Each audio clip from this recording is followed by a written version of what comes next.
So, good morning. This is Barbara.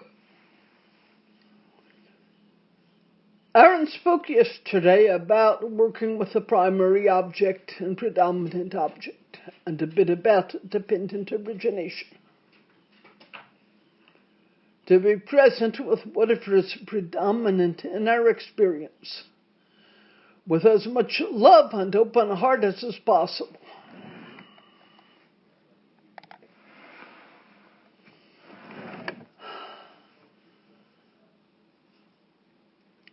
Basically, the image that comes to my mind is how we do this. Aaron gave me this image long ago. He asked me to imagine myself. At that point, I was a mother with young children. He asked me to imagine myself in the kitchen, cooking stuff in the pot. The pot needs to be stirred. And then there's a cutting board, and ingredients need to be chopped. The baby is in the high chair, crying. The dog is whining, wanting to go out. The doorbell rings.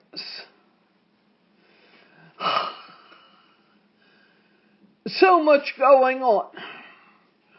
But each one is predominant in one moment. They are seemingly all happening at once. Where is my attention in this moment? It may be that two things are really pulling me.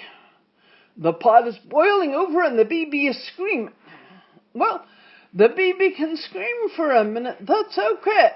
But the pot can't boil over or there could be a fire. So I need to move the pot off the stove. Breathe, then turn to the baby. Comfort the baby.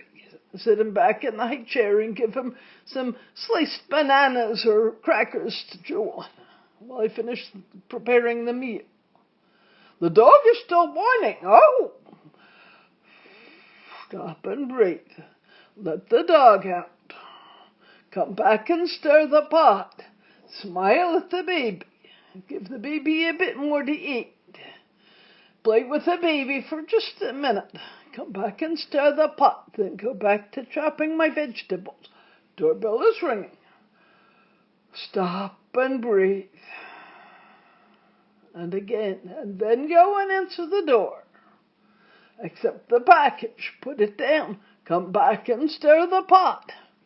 Feed the baby. You get the feeling of this. You can do this from a very centered, open-hearted place. It doesn't have to be panic.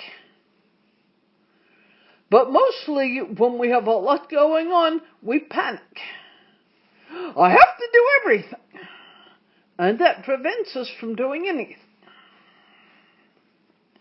Let's move this to meditation and many objects coming up at once. Hearing the baby crying. The dog jumping on you, nudging you and running to the door. Smelling the pot burning.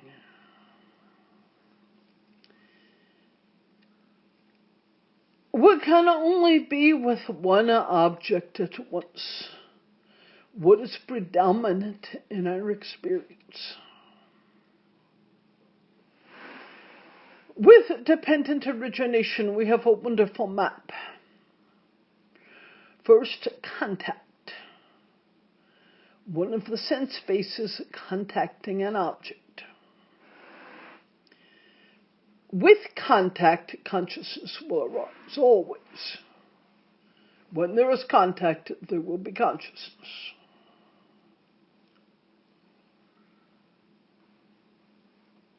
There will be almost immediately a feeling of the consciousness being of a pleasant, unpleasant, or neutral sensation. Can pleasant just be pleasant? Can unpleasant just be unpleasant? Can neutral just be neutral? But usually we're habituated, so as soon as there's unpleasant, we contract. In other words, we rush through the next steps of dependent origination. feeling, perception, mental formation. So, smelling, skunk, unpleasant, an immediate aversion, that mental formation of get rid of the skunk. In different terms, because we can't do much about the skunk, smelling, unpleasant, something burning on the stove. Perception, burning. Can kindness simply move the pot off the stove and turn the burner off? Or stir the pot? But more often we move into a contracted state in fear. Fix this! Or something is pleasant, and then grasping arises. I treated myself yesterday. The first time in a month, I found my local favorite Japanese restaurant has delivery. So I ordered a plate of sushi. Ooh, it was good. I love sushi. I haven't had it in a month, and it really suits my body so well. I was only halfway through when the grasping started. I want more. How am I going to get more? So I stopped. I covered it up with Glad wrap, put it back in the refrigerator, ate a bit of something else to finish my lunch, watching the grasping at it, breathing, relaxing. And then I pulled it out again for dinner. After the Dharma talk, I'll eat dinner. Just a few pieces left. And again, in grasping arose. There were only a half dozen pieces left. I want more. So I asked myself to eat these pieces very slowly and mindfully, feeling gratitude for each piece, really enjoying the raw fish and the flavor, the rice, the nori. Just thank you with each one. As soon as I relaxed into full presence with each one, and obviously I had a bit more to eat with my dinner than just those 6 little bites of sushi. But as soon as I relaxed, experienced the full gratitude and presence of each one, it was so much more nourishing. There was so much more joy in it. And it really was enough.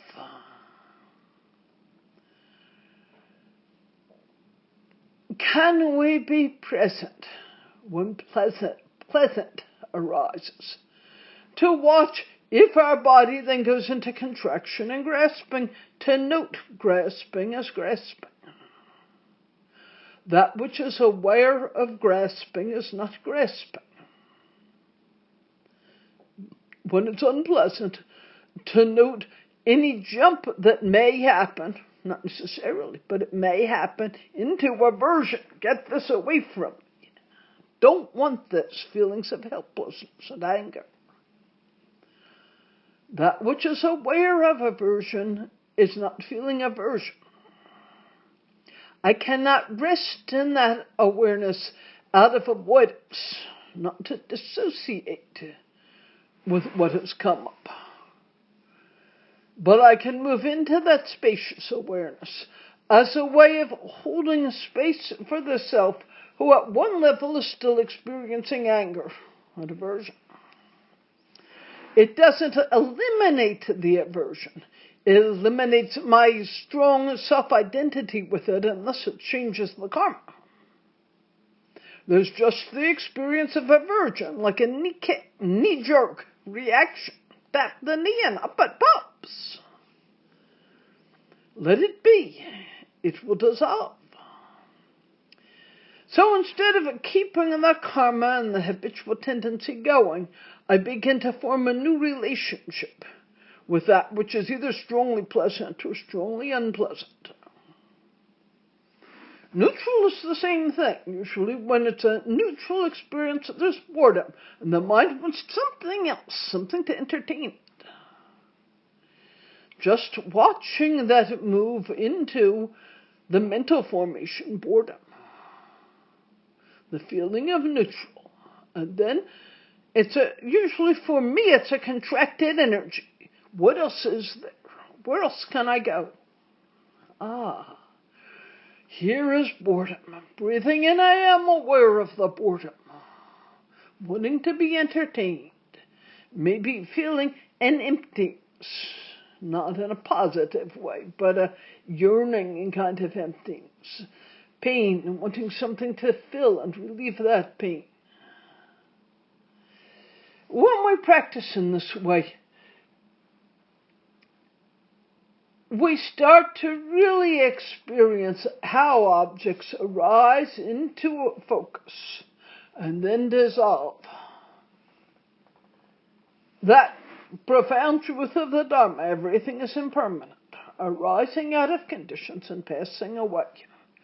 And this is a vital phase for our practice.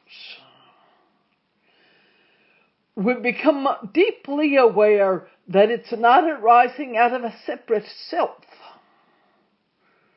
My consciousness, mundane consciousness, is one of the conditions for its arising. My karma is one of the conditions. But also, it's simply arising out of conditions and passing away, impermanent and not of the nature of a separate self. The lack of sushi, of more sushi, is not something happening to me to punish me. It's simply everything arises and passes away, including the delicious sushi. Big pieces of salmon on rice. I ordered sashimi. Big pieces of fresh fish. Oh, yearning, wanting. Impermanent. Let it go.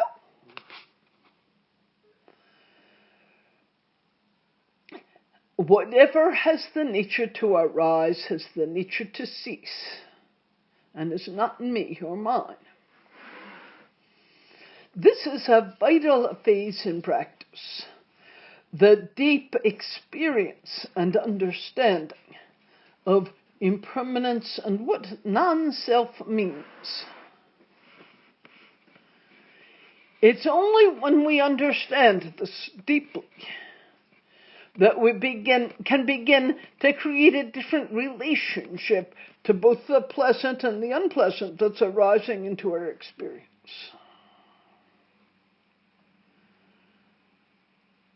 Then we can begin to see the spaciousness that's there.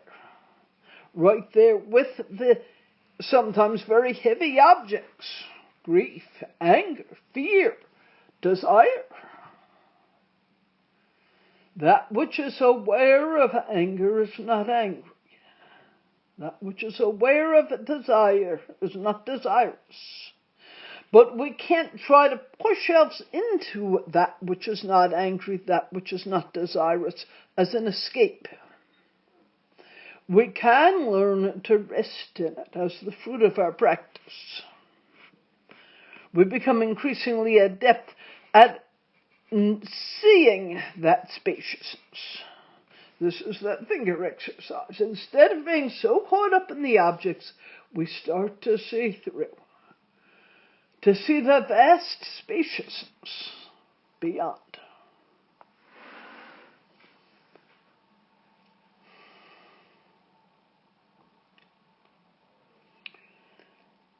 We can't force resting in that spaciousness, only invite it, invite the possibility of it. Most of you, I know, 3/4 or more of you when you're practicing, most of you understand this. I know you do. This allowing and inviting, resting in spaciousness, not grasping, but inviting, willing to be present with it, willing to look through the fingers to see the space. So why are we so intent on the objects? We're human, and our focus for most of our lives has been on the objects and fixing the objects. It's our way of living, of staying safe. So our practice really asks us to go someplace else, to develop connection with, awareness of the spaciousness. This is the path that we spoke of yesterday to access concentration. When we begin to see objects arising and passing away, sometimes pleasant, sometimes unpleasant, sometimes neutral, giving them our full attention without so much self-identification with them and letting them go. If we were at Emerald Isle, I'd take you all out now and ask everybody to sit right at the waterline. Waves coming in. Watch the wave.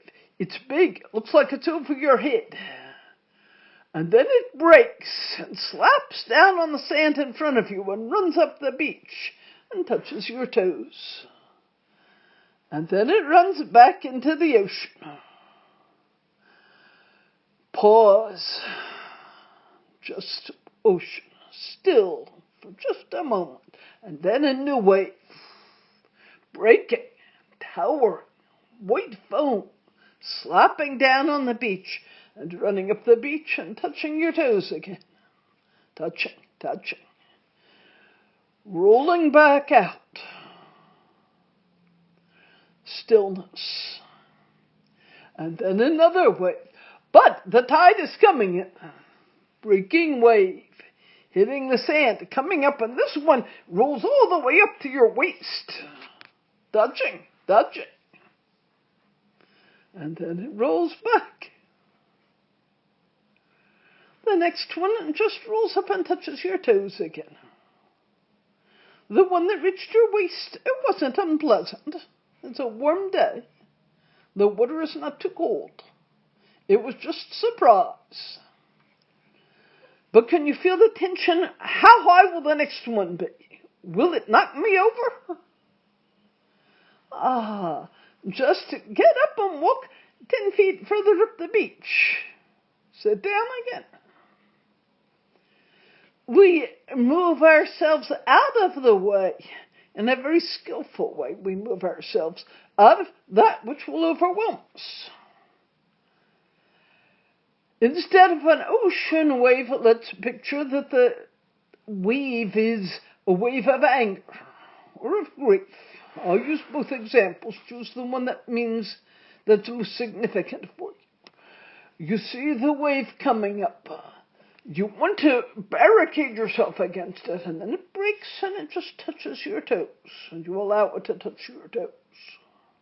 But then the next one is big, and it comes right up to your chest. There's no way to move further up the beach with this wave. Just being present and trusting. I have the capacity to experience this anger, this grief, this feeling of helplessness. I trust my human capacity to hold space for this and let it simply wash through me and back down the beach. If I hold on to it,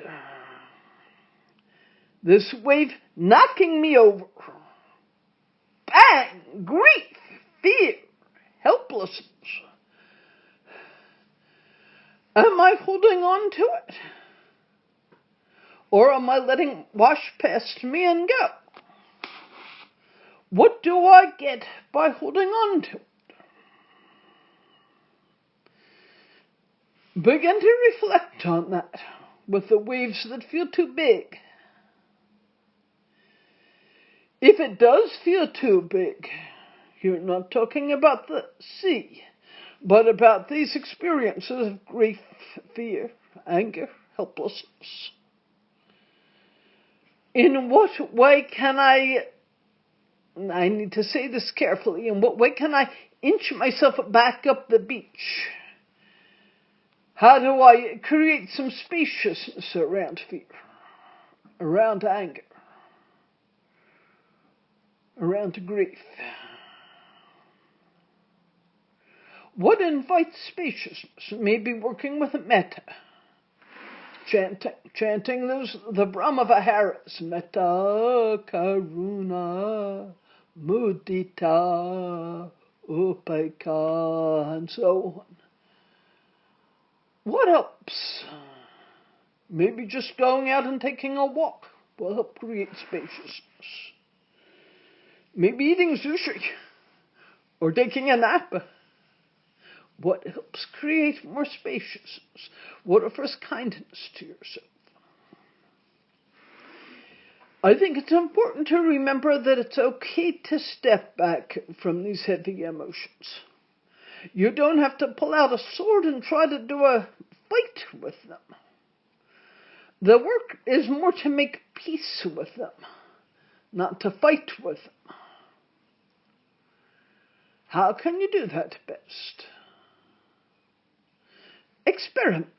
What works?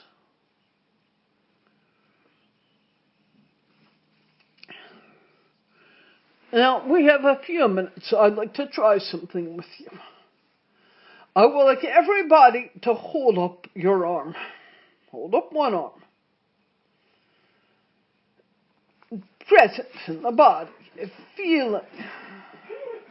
Feeling that arm. There's a physical sensation of the arm up in the air. Probably for most of you, no discomfort. If it does create pain, it's okay not to raise your arm, or just to raise it a little bit. Contact. Experience of the arm raised. Feel any tension in the shoulder. It's probably relatively neutral, not painful.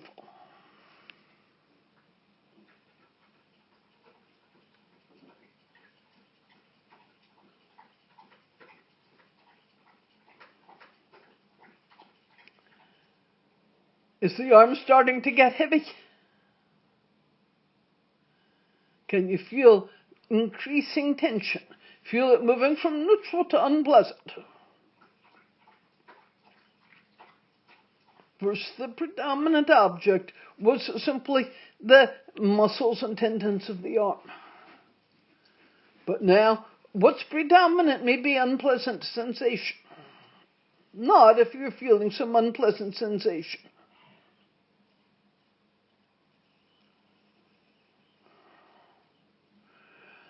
Is it just unpleasant, or is it moving into strong aversion? Be aware of the point where it moves into aversion. I have a bad shoulder, so I have to put my arm down. Be aware of that shift from unpleasant to aversion.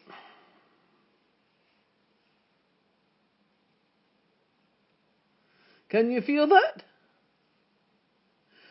Breathing in, I am aware of the aversion. Breathing out, I hold space for the aversion. This is not dissociation. This is just a holding space. And then lower the arm and rest it. Can you feel the relief? Pleasant.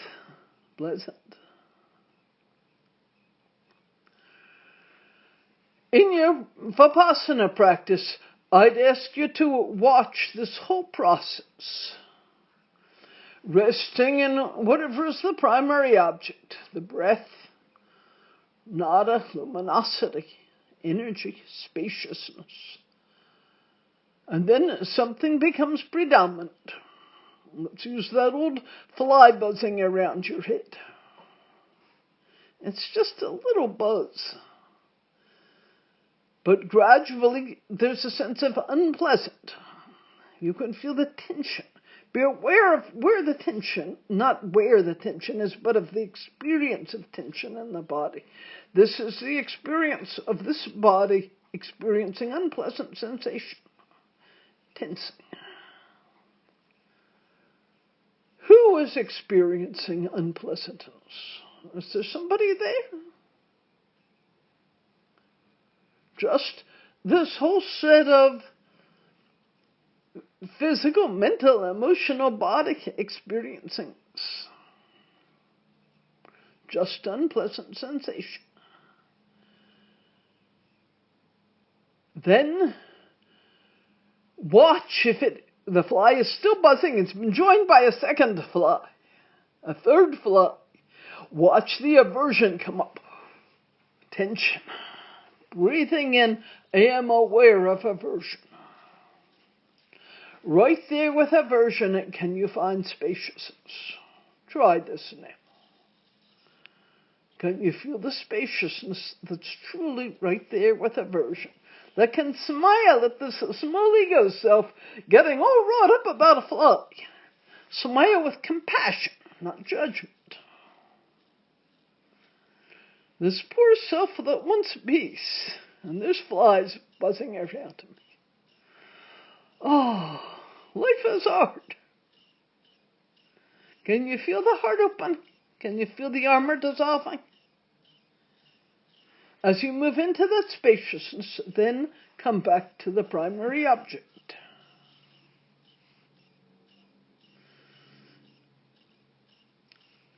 As we develop the ability to watch this kind of movement, to see objects arising and as pleasant or unpleasant, gradually they don't harden into aversion or grasping. They're just pleasant and unpleasant, arising and passing away, and it's at this point that access concentration truly opens. Just a few words about access concentration. Mundane consciousness takes mundane objects. The unconditioned and the expressions of the unconditioned are supramundane objects. Mundane consciousness cannot experience the unconditioned, and it can't really experience nada or this kind of spaciousness. Luminosity.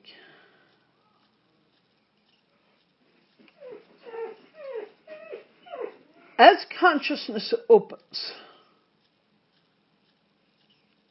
I'm sorry, I'm being distracted. Outside my window, Hal's caregivers, he must be sleeping, and it looks like they're cleaning out my little garden pond, and carrying piles of leaves out and running the hose, and they're going back and forth beyond my screen. Distracting. Gratitude for what they're doing. Feeling the contraction in me. Thank you for cleaning the pond. Open. Not moving into strong negativity, strong aversion. As access concentration opens, it's called access concentration literally because here is where we have access to the chitta, the consciousness that can perceive the unconditioned. So it's literally access to the unconditioned. The supramundane chitta open. Then we start to rest in a vast spaciousness and joy. It doesn't mean there's going to be a profound experience of the unconditioned, although that can happen. But it's the doorway into these deeper experiences. And these deeper experiences, we're not grasping at them, but we invite them. We're open to them. It helps us to get out of the small self that's constantly trying to control and fix. So this is a beautiful and very pleasant flow of practice. Okay, I see it's 11:55. Just let me ask very quickly, are there any questions about just specifically about the instructions? When access concentration opens to supramundane chitta, we're using the Akashic field. We don't use the Akashic field, we simply open. Chitta becomes aware of the Akashic field. The Akashic field is an object. So we're not aware of the Akashic field from mundane chitta. Supramundane chitta can experience the Akashic field.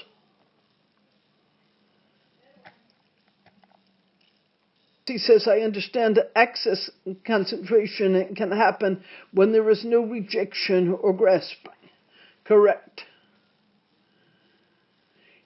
It's always there. It's simply we don't allow ourselves to experience it because we're so focused on the small ego self that's constantly doing and pushing away and grasping.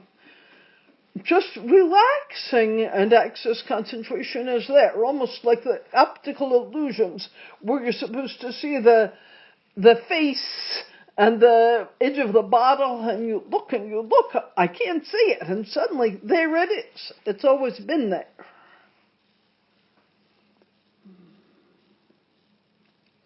It says, it means we can go from the small self to the higher self. Yes, but I wouldn't phrase it that way. Because we're constantly there with the higher self, but we don't experience the higher self when we're locked into the small self. When we open to the higher self, the small self is still there. We're simply not self-identified with it. We see it as a mundane object, a useful tool to our daily life. We need the small self to take out the garbage, to stir the soup pot, to know when the pot is burning. It's a useful tool.